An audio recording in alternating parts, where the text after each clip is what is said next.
First of all, the EPAC TV News welcomes. Maitai amadi kuki gi tam thirab irang asina ta sengna lebak miyam asi sathina warabani kham thengna warabani waba da nangal krol hubagi tangkak adu yorabani asi yawna waraba lebak miyam gi wakat chingdi lengak mapu sing ngasi su tabide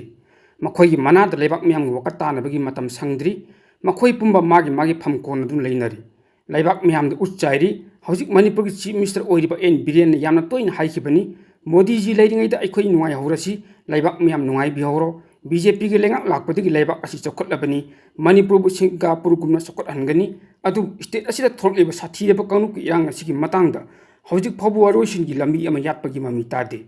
ing kumja sol singani ga tramapan gi lok sabha gi mikhalda vote karaduna external affairs amadi education gi minister of state oiriba Dr. R.K. Ranjan nasu Manipur gi irang asigi matangda laibak miyam apen pokda wafam amata phongdok tawkhide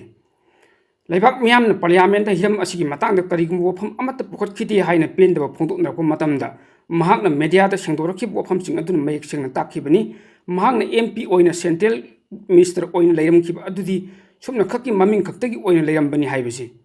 adu hojik ti mahak matam loigre tarani panchu lok sabha gi mikhal loigre mikhal asibudi mahak ticket pirak kidrabani ticket pirak kidabana bosu lep kidre atu mahak gi matam da masak thok asima toromi haiba khutam changdam oina piba yaba kari toromi haiba simadi wahang oina ngasi gi milona hangdun lehoragan aduga external affairs amasu education minister of state oina Manipur da sahi ma hena kanu ki irang thokpa gi matang da su PM unaduna kari gi wafam amata pukapangam kidi haiba gi fazaraba record amasu sana gi mayang idun lehoragan masi gi matang sidi mahak ta nate atai leiriba ruling party gi MLA minister singsu chap manaribani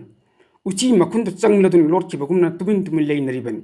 prime minister Modi unajagi hain appointment PB haijirubada PB raktabagi unaba phangdana ngasi phawbu leiri marak asida handak chief minister N Biren New Delhi da chatluba khongchat aduda prime minister Modi unaki hai unadi haibagi akanba debate ama leinari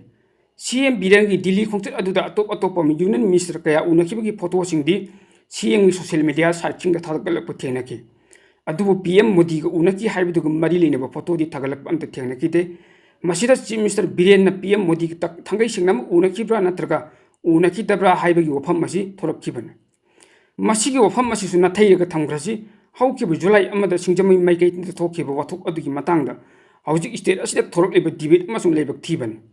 numit asida chatthakiba miyang rally edu kanaguma political party kharana thawaina singkibani haina maral silbagi wafam sing thoroklibani masibu haifam thokpa amara yamna leibak thibani asigum masi khak tawridabani marak asida Manipur petroleum dealers fraternity MPTF ki maikai dagi talakliba demand asisu tarai lofam thokte ta sengna hairabata hojik Manipur da thokliba tawriba kaya asi yamna maru oiri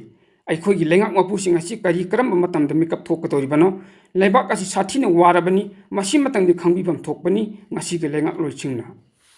Miyamgi mit nakong oihanjariba EPAC TV News haiba news networking YouTube channel amadi FB page asibu like subscribe amadi follow tawbiduna support tawbiyo loinana tungkoina miyamgi seba tawba ngamnanaba adongi mamal yamlaba suggestion taramna okchari